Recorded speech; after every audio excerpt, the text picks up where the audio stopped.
Hey everybody, and welcome back. Well, I hope the video being a little bit later on Sunday didn't throw any of you, but I normally post it at 1 o'clock here, sort of at lunchtime, but I was out riding, so I posted it when I got back in. So we had a good weekend's test riding. Bob rode Saturday and Sunday. Really likes the bike. I mean, it's the first time he's ever ridden that log stroke, old-fashioned type of single, so the biggest thing for him to change was to get used to how slowly to ride it. You know, I kept saying to him, trust the engine, it's not going to stall on you. So, as I say, he enjoyed it. We had a couple of things. One was this one section that has a turn in it. It's on the hillside, of course.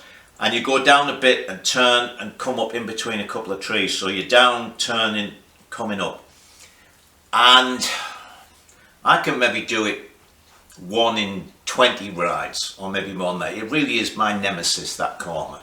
And I know one day myself and Dick, we must have spent half an hour there doing it again and again and again. And I think Dick managed it once and I could not get round. So anyway, when we got there, Bob remembered it and said, oh yeah, you know, this is tricky, this is difficult on the modern bike.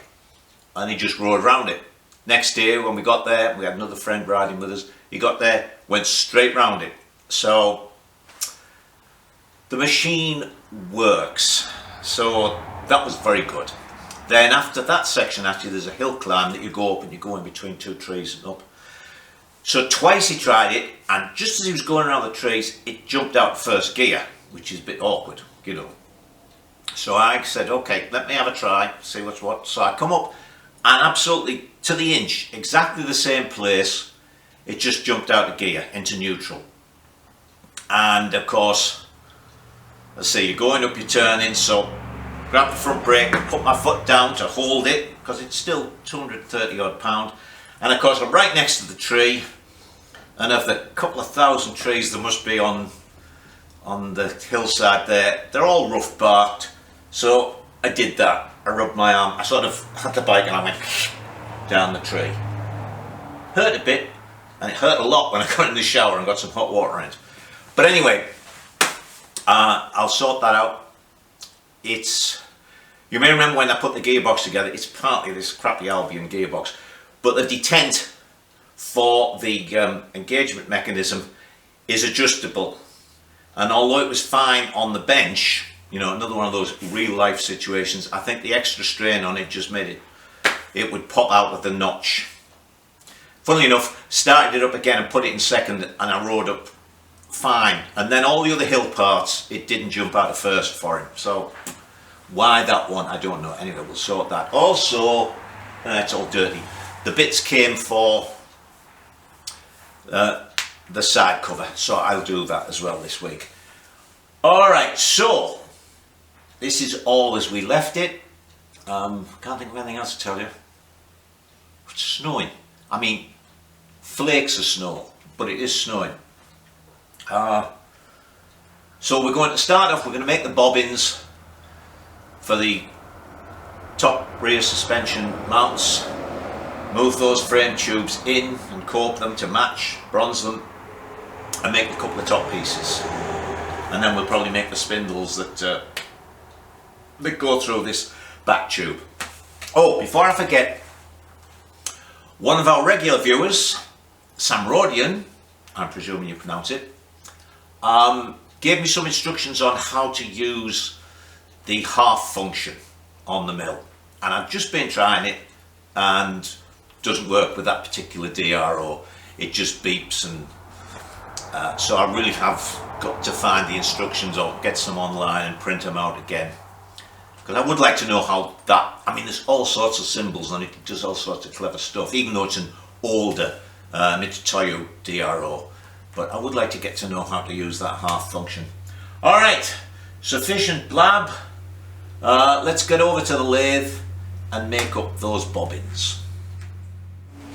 Right then, we're going to make these the old way, if you like, for those of you who've been watching long enough. The last couple of bikes, when I've made these bobbins, I've made them at inch. That's the part that's going to have the tubes coped onto it. Then there's a 1/2 inch diameter piece. That's where the suspension unit goes, and then this threaded portion, which was 3/8, stuck out, and I put a nut on. Well, actually on the Enfield, first time I rode it, when I finished, I had bruises on the back of my calves because I was catching on these nuts. Now this is the way I used to make them, and this is the way I'm going to make these. And actually what I did, I converted those as well. So again, there's this 1-inch piece here to be part of the frame. Then we just have the same 1/2-inch diameter piece here for the rear suspension unit to go on, but we're going to drill that and tap it 1/4 inch fine, and just put it's basically a holding screw, so we're going to put one of the domed things on, because of course all the force is going to be up and down of the suspension unit. It's a bit like the sprocket, you know, holding a sprocket on. You're not so much worried about sideways movement. I mean, you don't want it to wander off, but the real forces are in this right angle to the actual bolt. So what I did with the Enfield actually was I cut them off and drilled and tapped that and did it. So that's what we're going to do. We'll go and get some 1-inch round. This is going to be about 1 inch as well, because it's going on, or did I say 7/8 tube. Actually at the top it'll only be 3/4 tube, but that is going to be fine. And then I'll have to measure again to see how long these are.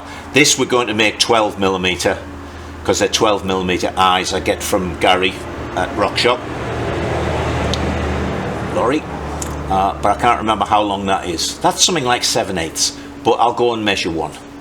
So let me go and measure that and get some 1-inch stock. Right, there's my piece of 1-inch stock. I've just turned a few thou off to make sure I'm all right here. That's my 7/8, which is the length that I want to put the rear suspension unit on. 12mm is 470 thou.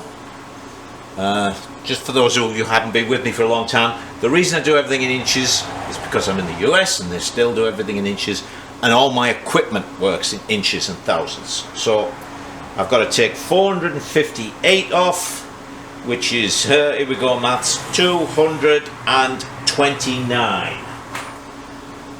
Alright, 229. We'll take 50 thou cuts, I think. 229. Okay.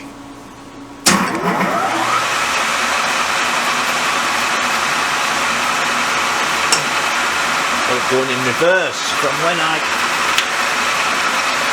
did face the end off.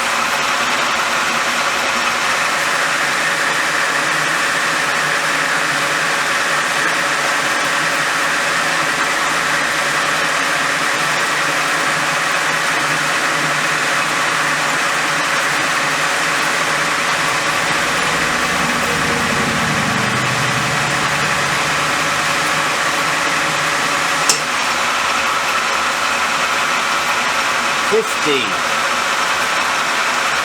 on a second. I was just checking, that was 7/8. So battery's clicking red. I'm going to let you keep going until either we'll do this or we'll run out the battery, and then we'll do the next piece of machinery. So this is 100.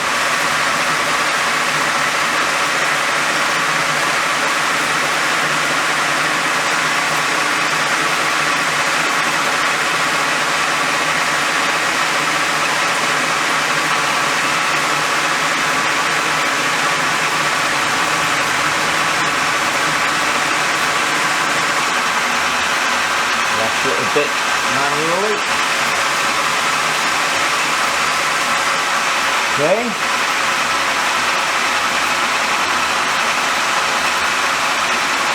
150. You're still with me?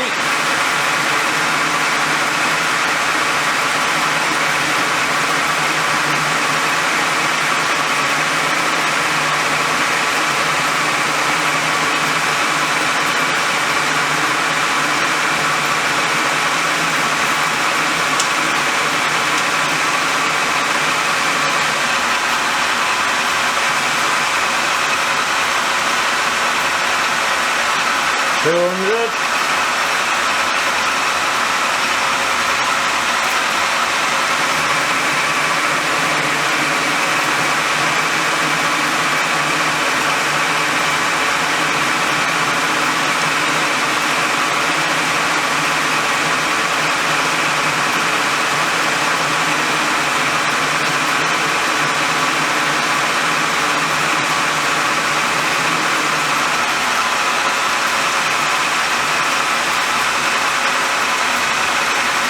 And 29, 225, 6, 7, 8, 9.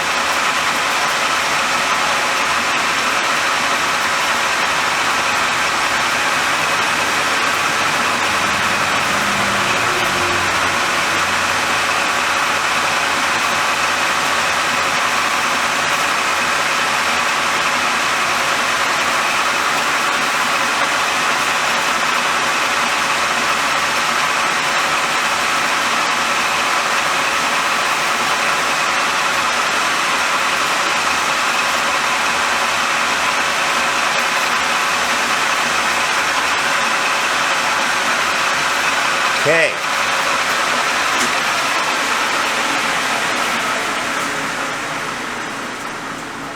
This battery's going a long time on red. Just out of interest, I've switched that to millimeters.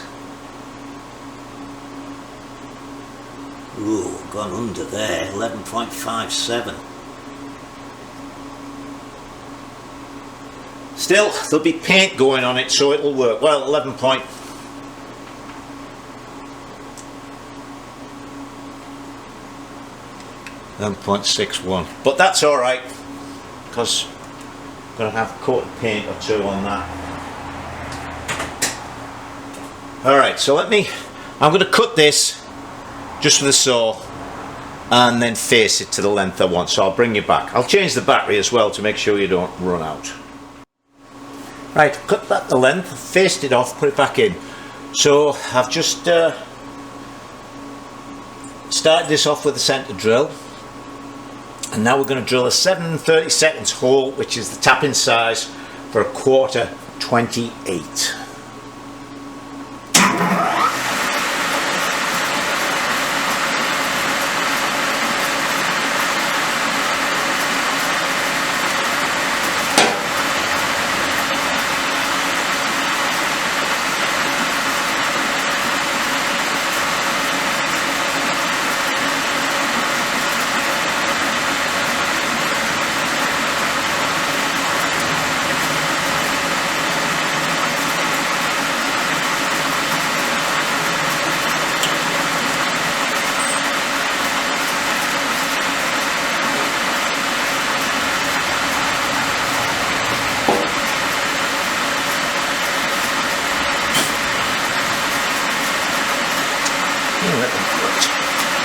Get off there. I'm going to go in just over 1/2 inch.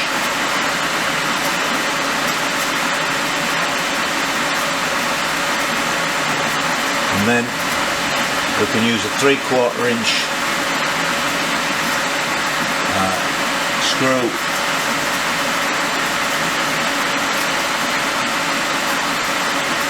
With a washer, that'll be fine. And we're not going too far into this, so there's still a lot of meat to be our support. Okay? Right, I've had to move you over and I'll probably get in the way, but here's the 1/4-28 tap. It's on its little spring-loaded guide thing. And I better put this in low so that move.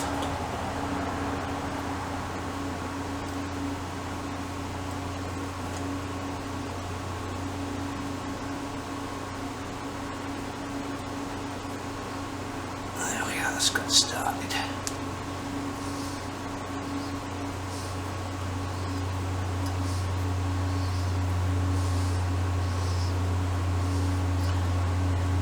This is a bit awkward. I'm going to move you, bring you back when I've finished threading. So there's the finished item. It's the bit that fastens to the frame. That's where the rear suspension unit goes on. drilled and tapped this end to hold the rear suspension unit on, and just a short tap in this end.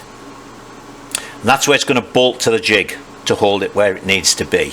Alright, so let me make another one. Right, so there's two of them, two identical ones. So let's go and start heating up some frame tubes. So this is what we've got to bend. Actually, look, it's still got, you can't see the bottom one, but that, if you wonder what that little thing there is for, there's an identical one further down, and that was to put your pump on. You know, a bicycle pump, sort of when it's at rest, you can squish it in a little bit on the spring. When you just put the pump on and press it down, and there it would go. In the old days. So as you can see, look, I can get my finger in there. So I've got to move it in, and of course it wants to be just here. So we're going to cut some off as well. So what I'm going to do is, can't see all of it, can you? I should have done it like that, I suppose. Alright. So we're going to heat it at the top a little bit. Bring it out slightly. Then we're going to heat it at the bottom to take it over, because we want this bottom piece and the sort of top inch of it to be parallel. Really, it just makes it easier. I could just put it over at an angle and cut the cope, but that's another angle for the cope to be at. If I can move this over and straighten it out a little bit, we'll be fine. Alright, so let me get the torch out.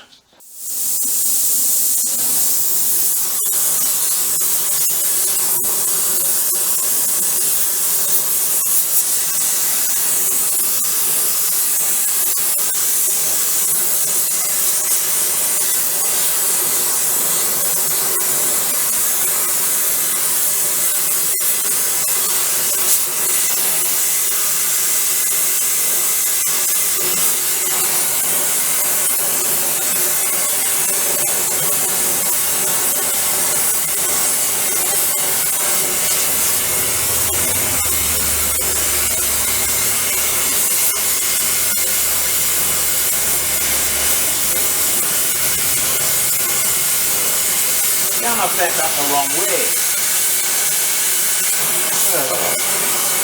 You people aren't watching me, are you?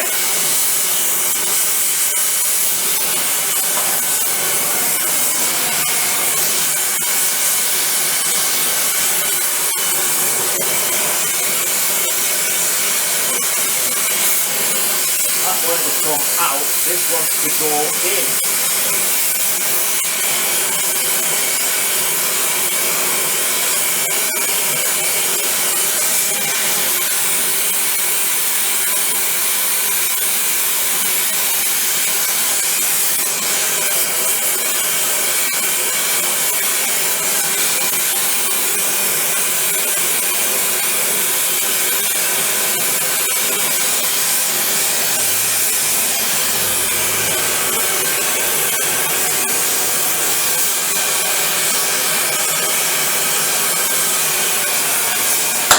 Pop! That one's a bit more doing, but I'm going to clamp the fasten down the jig somehow, because I just saw it moved. So there it is bent in. I've zoomed you in again because I want to show you. Now you notice there's a gap there. That is because, again, this jig was made for B45 oil and frame. So with that little gap there, don't forget the where is it? That's going to go on there like that. So the suspension unit is going to be on the outside of that. If I run a straight edge up from where you put the wheel in, so from the fit in for the thing, see it's touching. If I'd have put it all the way in, then would have been at an angle, would have been over like that. So with it nice and flat, that's perfect.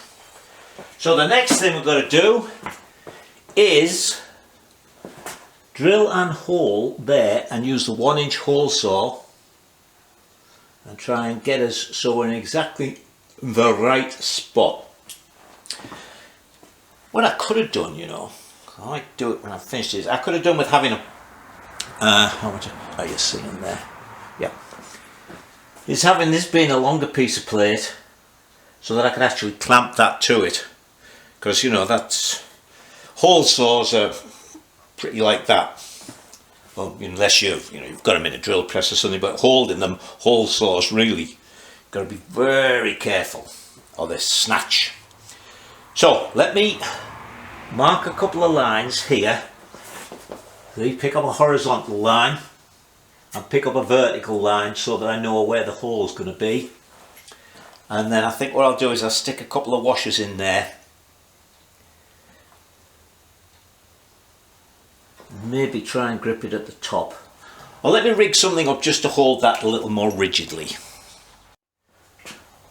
Right, well I've got all set up here. I've got a couple of little washers in there so that I can drill right through. Got it fastened up, got a clamp across there. And now I find I don't have a 1-inch hole saw. I've got 3/4, which has got some broken teeth. I've got 1 1/4, 1 1/2 and 1 3/4. So what we'll have to do is cut this and then I'll use this thing to make our cope. Now I think a hacksaw is going to be a little shaky because you're going to be pulling them, so I think I'll put a nice new cutting disc in the 4 1/2-inch grinder and use that to cut it off. Okay. Alright, hopefully I've moved you into a safe position. I'll put a mark on here.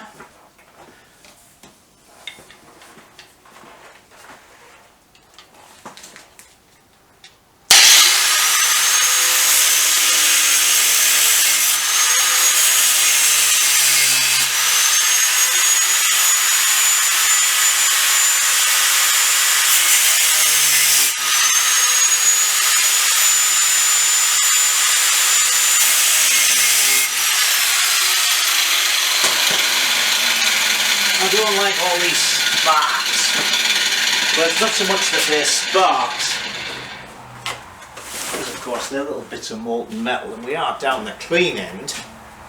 So let's see if we can just rig a little something up that'll catch them. Okay, let's try again.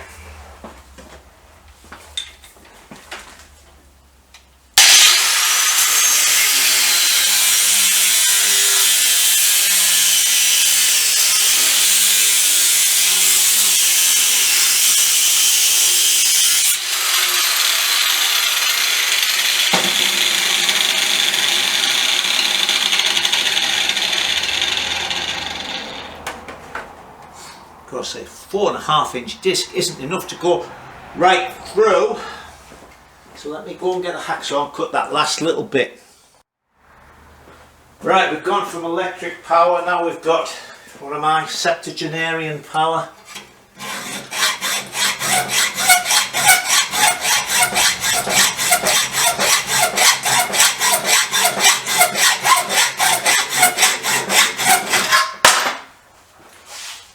That's not half bad.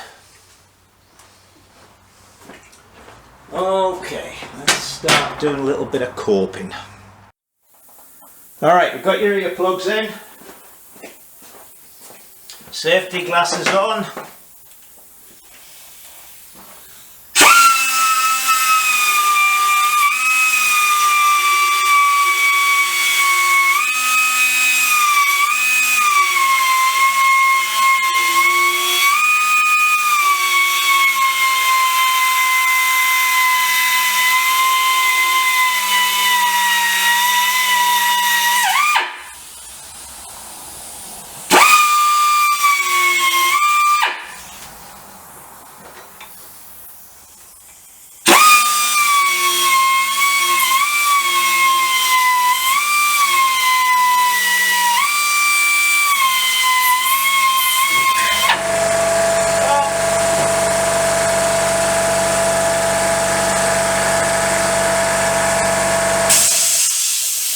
Should have known that was going to happen, shouldn't I? Alright, what have I done with the...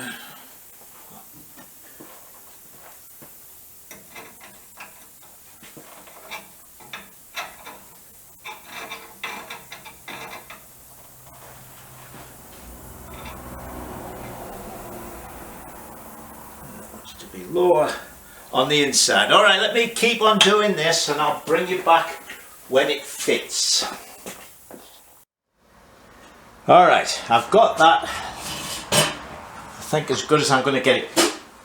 Doing these is difficult. It's not like when you're making a piece up. As I say, you know, I have to bend this in 2 or 3 different ways and I'm trying to gauge it so it's not a perfect cope. When it's all done, and don't forget there's going to be another tube on here and another tube there, it'll be fine, as somebody mentioned in one of the comments. So anyway, that's on, bolted on nice and tight with a little spacer in, so everything lines up. And it's just struck me, I don't need to do this down here, do I? I can take it off this and pull the jig round the other corner where I don't mind making sparks. Okay, so let's see. Right, you don't need your ear plugs for this, just put your welding masks on.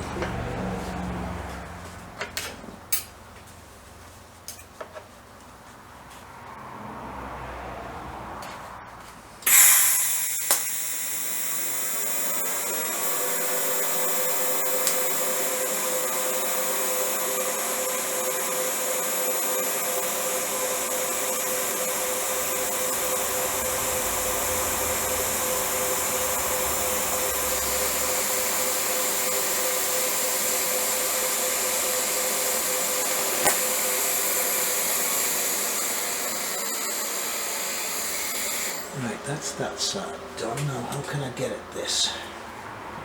It's always a question of being comfortable. No, I'll have to do it from around the other side.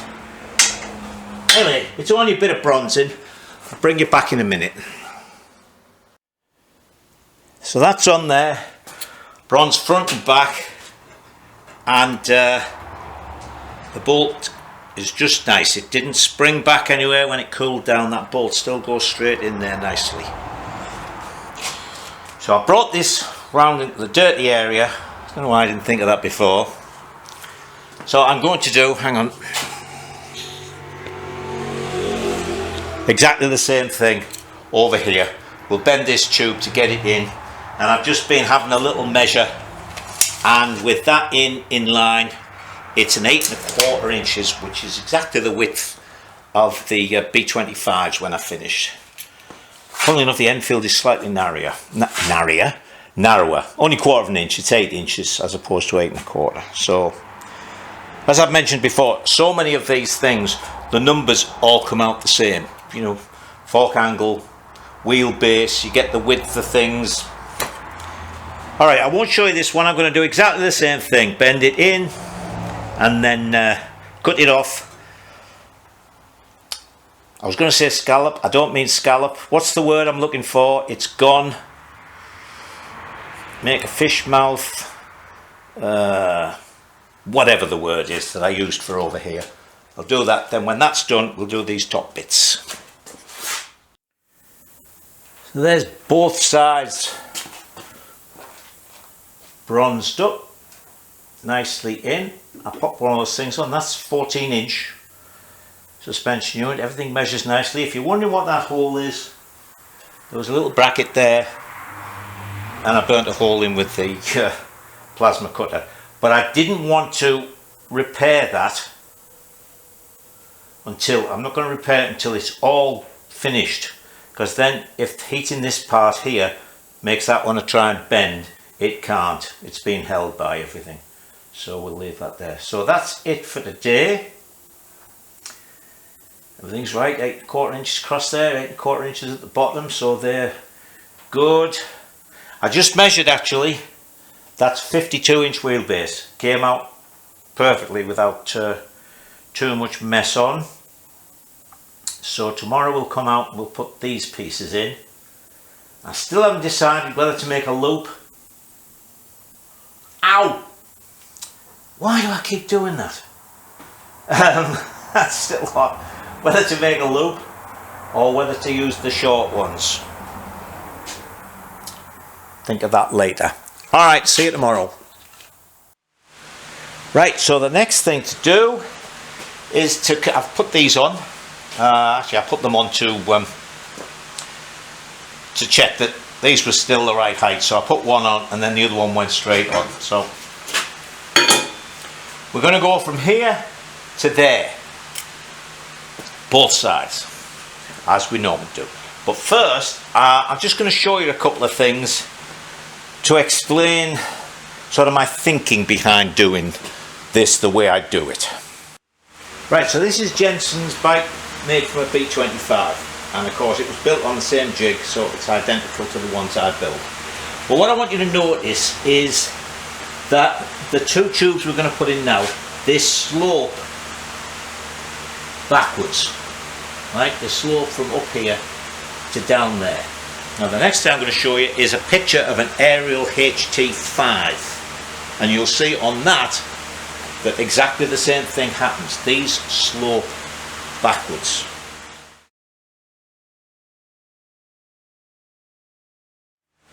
Here's the new Enfield, and this is just the same as the auto frame that I built for the Triumph, and you'll notice that here they are level. Actually, just as an aside,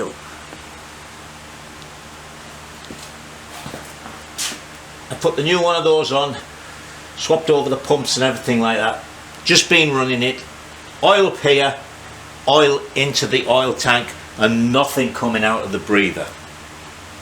So maybe if I've got time at the end I'll show you something else. But so why on those other bikes do the back tubes slope? Well, particularly with a tall engine like this is about 3 inches taller than the B44 we're going to use. If I want more ground clearance, you can see we're right up here. The only way to get more ground clearance, because this end is fixed, hang on, I'm making sure you see, because of the length of the forks and everything, is to make this tube higher. Right? That's all the way down there. So they tend to make them slope. Right? But that creates a problem here, which is about technique. Now I have here, I've got about 10.5 inch ground clearance, same on the Triumph, although actually I could have made the Triumph higher because it's not as tall an engine. But I don't want a high seat height, right? And I don't want a wide seat. Why? Because of the change in riding technique. Now, we know that a standard Enfield, for instance, with its own wheels in, would be about £300. Right? I weigh 180, average size rider. So when I'm on this bike, or if I'm on my other one, even this one is 236, all the weight is in the bike. So if the bike starts to move, £300 a bike is moving, and I've only got £180 to counteract it. So the old technique to riding was to keep the bike vertical, and you would hang over the sides of the bike to keep things right. A modern bike weighs about £140. I still weigh 180, so now the weight, the biggest weight is in me, and the bulk of my weight is in my torso. It's from my waist upwards. So now you're not so much worried as the bike moving somewhere you don't want it to go as the rider. With this heavy bike, if the bike starts to go, the rider can't do a lot about it. With the modern bike, if the rider starts to go, you don't have a lot of weight holding it in position. So consequently, the riding style has changed from keeping the bike vertical and moving the rider to keeping the rider vertical and centered with his weight, because the weight's now not centered in the bike, and moving the bike. In order to do that, to move the bike a lot, you've got to have your knees right up here. It's got to be narrow and there hasn't got to be too much height there, so that you can move the bike. Hang on.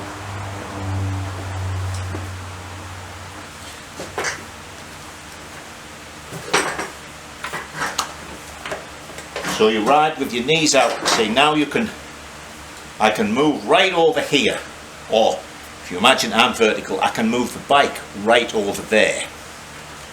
So one last thing I'm going to show you is a perfect example of how keeping your torso weight completely vertical at all times, so that if you're going to the left, you lean the bike to the left but you stay vertical. Opposite this side, if you're going downhill, you move your weight back.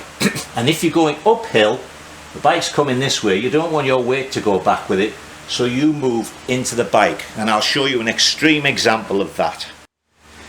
This is, if you like, the interim stage between that 300-pound bike and the 140-pound bike.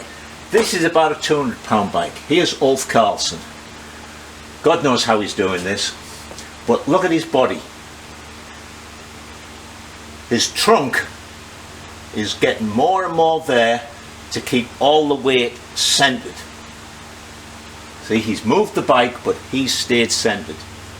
And as I say, going with something vertical shows you in an extreme, because obviously if he'd stayed just on the bike, he would be like this. Well, he'd be like his legs are. So all his weight would be pulling back. So let's go back to the Beezer. So, do we do it like this, or do we do it like that? Well, the only problem with doing it like that is an aesthetic problem, in that then I have this nasty thing with the tank. And you saw how we got round it with the Enfield, and even more so with the Otter. You remember the tank actually came back and went down, because I don't like, you know, we've got to keep things looking reasonably in line. So if we do it dead level, tank is going to be here. See, I don't like them like that, to be honest. The way they come out like that on the other BSA is because we're using pardon me, this part of the frame, these side tubes, which we don't have. So we have a point we've got to connect to, and it's up here. The side tubes come up, and then we have a tiny little cross piece where they match, where they meet up. And there, of course, we would go straight in this direction as well. So we've kept this up here because of the height of the engine. So we're going to make these, hang on, level, like that. Maybe a very slight, and then with an inch of saddle, we'll be all right. So this cope, it's got to go around that, which isn't too bad. This cope has got to go round this and be at an angle, and generally, actually we're about all right this time, because this is inch and this is 3/4, and the way I've cut them. Actually, I was thinking about this afterwards. I shouldn't really have cut them that way through this hole. I should have cut it at right angles to this through the hole, which is why it sticks out a bit at the back. But it's all, again, fine. So I think we'll start doing this cope. I'll cut a piece here that's just a bit long. We'll do that cope, and then we'll fix it into there. Alright, I've cut a piece over length, because it's actually going to be down here, you see, so it's going to be plenty long enough.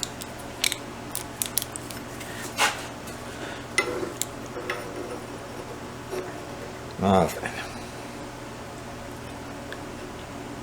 wants to be like that. You look, just stay there. Too early in the morning to be messing me about. So we're going to be at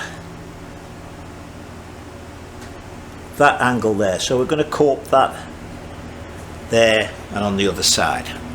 Alright. So it's going to be from there round to there. Whoops. And this side. See that? That is going to go. No wonder I do things wrong, is it? I can't keep my mind on things for 2 minutes. So that's going to be that. So that's going to be around there like that. Alright, so that's going to be there. Round to that. There and there. Right, let me go and cut and grind a bit of them and then we'll come back and try it. Right, so we've got that done so that it actually is on, it fits that nicely, but we have this little piece here which will probably have to come out of the bottom. Right, as this starts to come down, we're going to be on that, so we'll have to ease a little bit out there. So the next thing we're going to do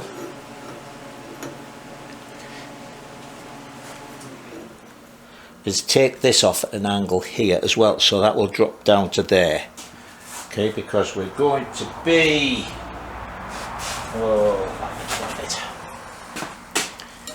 what I'll do is I'll put that there and mark it so that I know, I'll mark it here so that I know where I want to be. Alright, so let me mark this and let me cut a little bit off this end to start fitting it. Right, I think I've got this done. Nice fit up all the way around.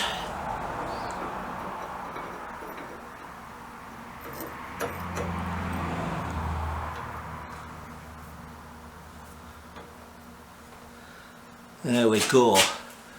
That's pretty damn good. It's on the mark. It's nicely in there. So I've chamfered the edges and wire brushed them so I can bronze it.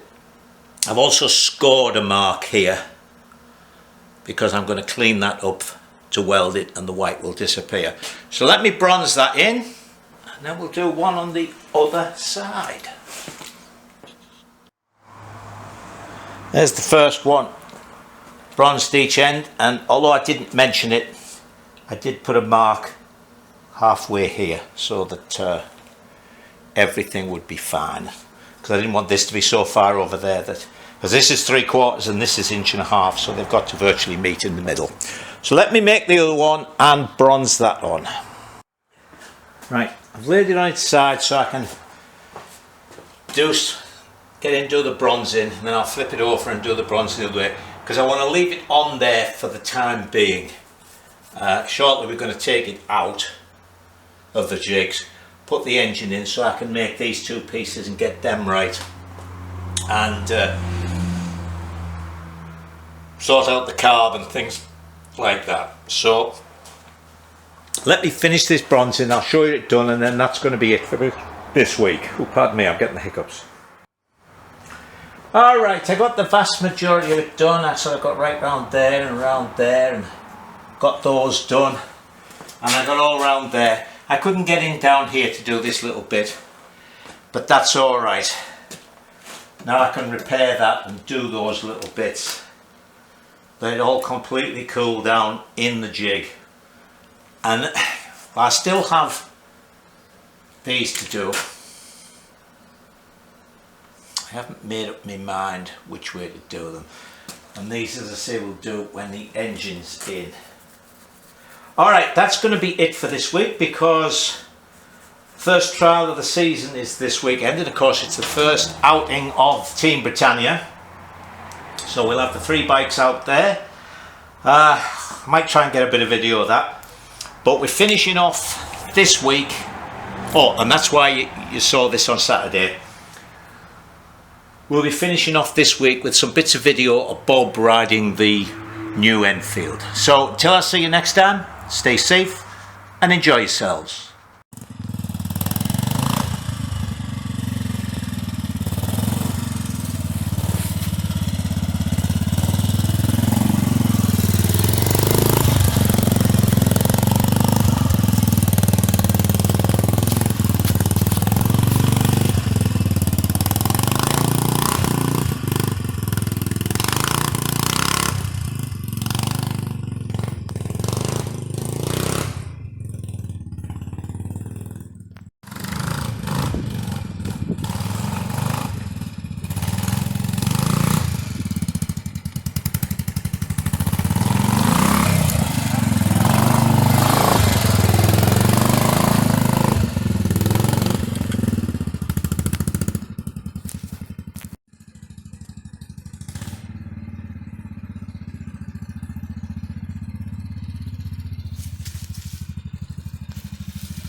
No, look, he's getting in there.